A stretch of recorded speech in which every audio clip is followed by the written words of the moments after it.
Olá, irmãos, tudo bem? Nós estamos aqui para fazer o nosso quarto estudo, quarto tema da nossa jornada de discipulado. Essa semana nós nos reuniríamos em grupos, mas por conta desse isolamento aí, dessa quarentena, nós vamos passar aqui os estudos, ou o estudo dessa semana, para os irmãos refletirem em casa mesmo. O nosso quarto tema vai falar sobre a promessa. Sinais de esperança, a promessa de Deus para todos nós. E o versículo que eu quero usar como base dessa breve exposição, eu vou fazer uma exposição breve e depois algumas perguntas para reflexão. O versículo é Gênesis 3, versículo 15, que diz assim: Porém inimizade entre você e a mulher, entre a sua descendência e o descendente dela. Este lhe ferirá a cabeça, e você lhe ferirá o calcanhar. Você sabe qual a importância desse versículo na Bíblia? Qual é a relevância? Nesse versículo estão mencionadas pela primeira vez nas Escrituras as boas novas ou as boas notícias do Evangelho. Esse versículo, Gênesis 3,15, é conhecido no meio teológico como proto-evangelho, ou seja, o primeiro evangelho, a primeira menção do evangelho em toda a Bíblia. Mas antes de falar sobre esse versículo em particular, eu quero fazer uma breve reflexão do que nós já vimos nessa jornada, nas duas últimas lições, dos nossos últimos 2 encontros. Nós vimos que tudo que Deus criou no princípio era muito bom. Gênesis 1:31. O ser humano, nós nos rebelamos contra o nosso Criador. O ser humano pensou que poderia ser igual a Deus, achou que poderia ser totalmente independente de Deus, mas estava errado.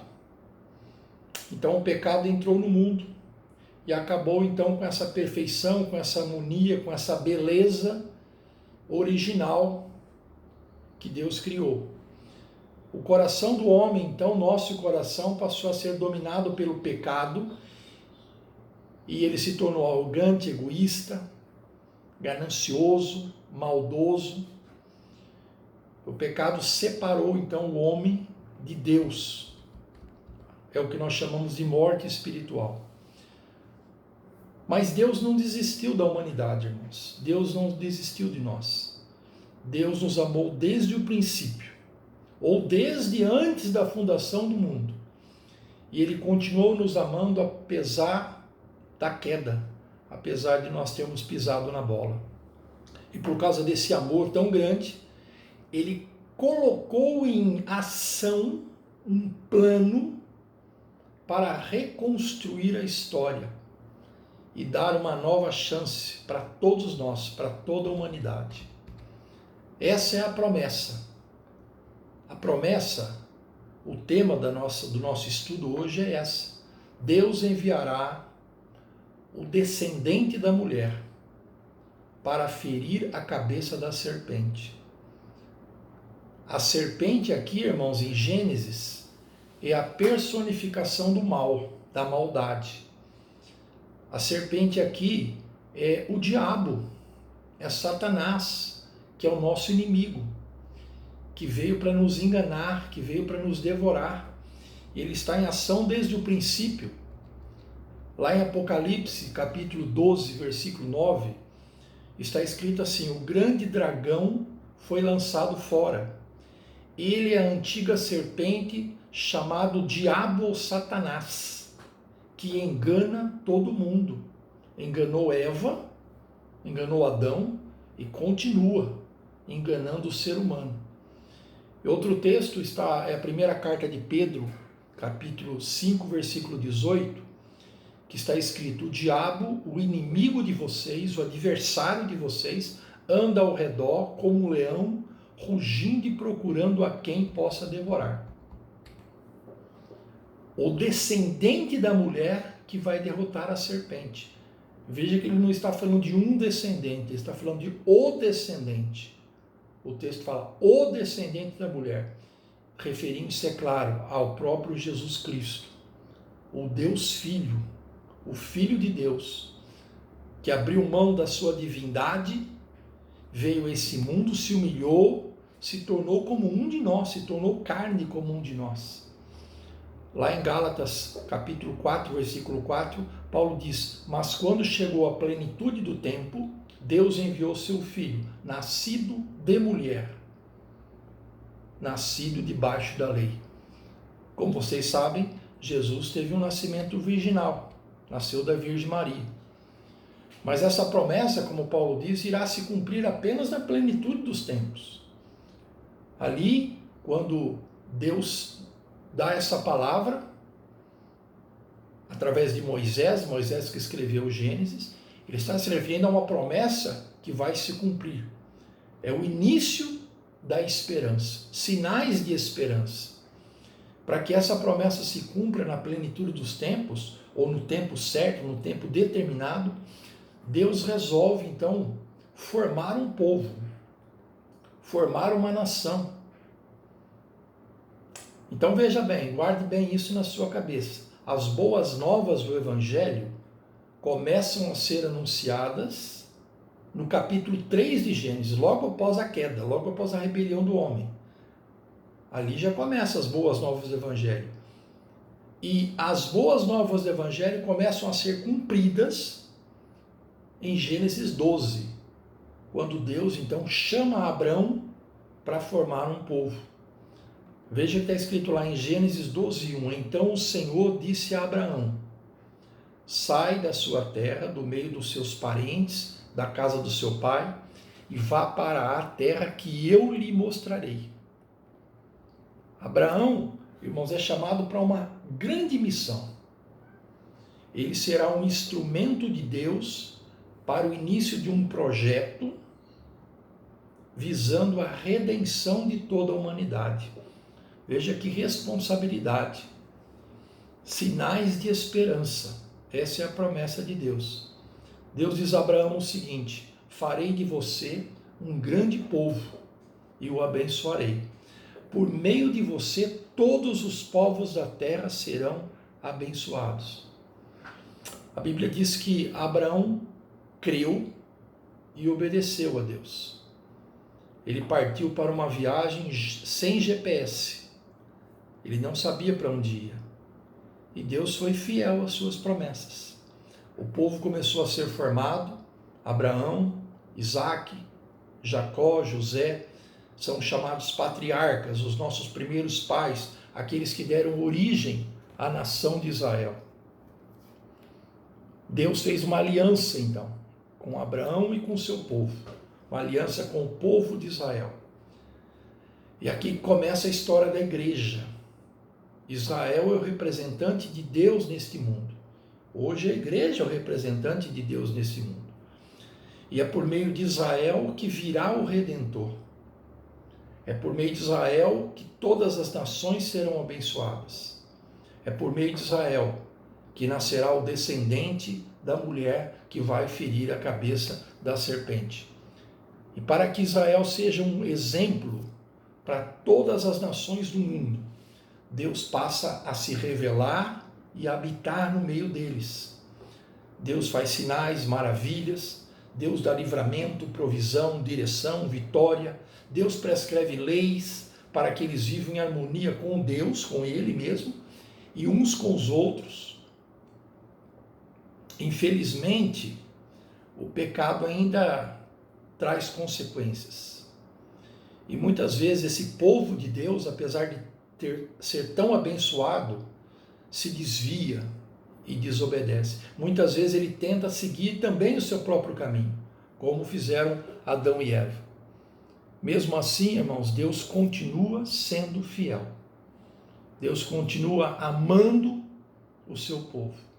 Então, o que ele faz? Ele separa, capacita homens, mulheres, no decorrer da história, para guiar, para proteger, para advertir o seu povo, os israelitas.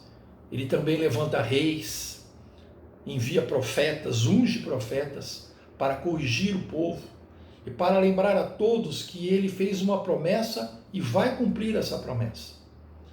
Mesmo quando a maioria desse povo se rebela, se torna desobediente, se desvia, Deus mantém a sua promessa.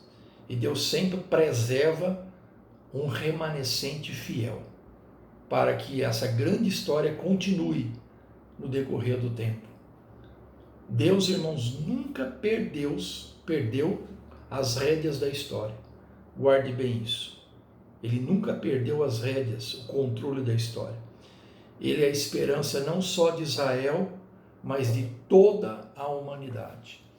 A vinda do Messias foi o cumprimento dessa promessa. Muitos anos se passaram depois do chamado de Abraão. E a maior promessa, irmãos, que Deus fez em todo o Antigo Testamento, desde Abraão até os últimos profetas, os últimos reis, foi a vinda do Messias, o ungido, o Cristo, o enviado por Deus na plenitude dos tempos, com a missão de salvar e resgatar a humanidade do pecado e da morte. Esse é uma interessante que nos dá uma visão do Antigo Testamento. Como nós devemos tratar ou enxergar o Antigo Testamento? O Antigo Testamento é uma sombra do que haveria de vir. O Antigo Testamento fala da promessa, o Novo Testamento é o cumprimento. O Antigo Testamento aponta para o Messias, para o Cristo. O Novo Testamento revela o Cristo. Não dá, irmãos, para estudar o Antigo Testamento isoladamente, porque ele é apenas um sinal, um caminho para o que haveria de vir. Todos os fatos, todos os eventos do Antigo Testamento precisam estar conectados, vinculados ao Novo Testamento, porque é nele que a promessa é cumprida. Então nós não podemos tomar os eventos isoladamente. Por exemplo, quando eu falo sobre a vitória de Davi sobre Golias, eu preciso me lembrar o quê? Nessa história, nessa grande história, que Deus separou, ungiu, capacitou e fortaleceu Davi, um jovem pastor de ovelhas, para vencer um gigante, para que o povo de Deus continuasse firme na terra, vencendo os seus inimigos, porque havia uma promessa para ser cumprida. Da mesma forma, nós podemos dizer que Jesus, que cumpriu essa promessa, foi um jovem, um carpinteiro, um menino, nasceu como um menino humilde, mas ele foi ungido por Deus também, capacitado por Deus para vencer o nosso maior inimigo, o último inimigo, muito mais forte que Golias, que é a própria morte.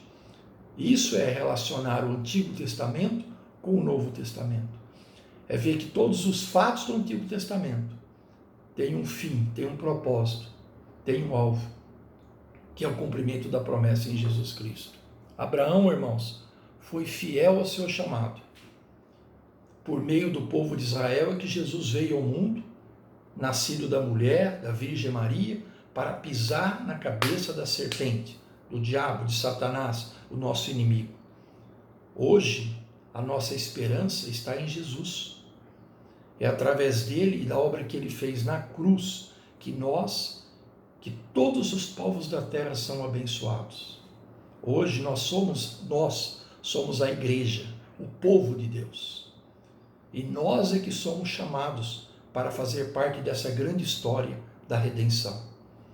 Porque um dia Jesus Cristo vai voltar como rei para julgar todos os povos.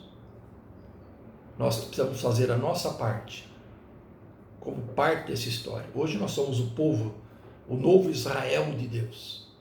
Será que nós estamos cumprindo a nossa parte? Será que nós estamos abençoando as nações? Os cristãos estão abençoando as nações? Eu gostaria de terminar com algumas perguntas para a sua reflexão, para que você refletisse. Primeira pergunta: o mundo, hoje nós estamos passando por problema muito difícil de uns meses para cá, de dezembro para cá, por causa desse coronavírus, que já infectou todos os países do mundo. Milhares de pessoas já morreram, milhares de pessoas já morreram e provavelmente ainda vão morrer. A reflexão que eu quero fazer em cima disso é: você crê que Deus está no controle da história? Você crê que os planos de Deus estão sendo cumpridos e serão cumpridos? O plano que Deus tem para a humanidade, mesmo apesar de todos esses percalços, essas tempestades? Em quem você tem colocado a sua esperança? Em que você tem colocado a sua esperança? Segunda pergunta que eu quero fazer para a sua reflexão. Abraão creu em Deus e partiu para uma viagem sem rumo, sem GPS, sem destino. Ele creu que Deus estaria com ele. Ele foi confiado nisso. Você sabe o que Deus quer da sua vida? E para onde Ele quer te levar? Qual é a missão que Deus tem para você? A outra pergunta é: você tem sentido a presença de Deus ao seu lado? Você tem sentido a presença do Espírito Santo ao seu lado? Terceira reflexão: Deus amou, cuidou em todo o tempo do povo de Israel, mesmo com seus constantes desvios, com seus altos e baixos. Você crê que Deus tem cuidado de você em todas as circunstâncias? Deus tem cuidado de você? E você tem descansado, confiado e descansado na provisão de Deus, nas promessas de Deus? Estarei com você todos os dias, até o fim dos tempos. E essa promessa é suficiente para você? E a última reflexão que quero fazer: por intermédio de Israel, Deus enviou Jesus Cristo ao mundo. A promessa foi cumprida. Quem é Jesus Cristo para você? Quem é Jesus?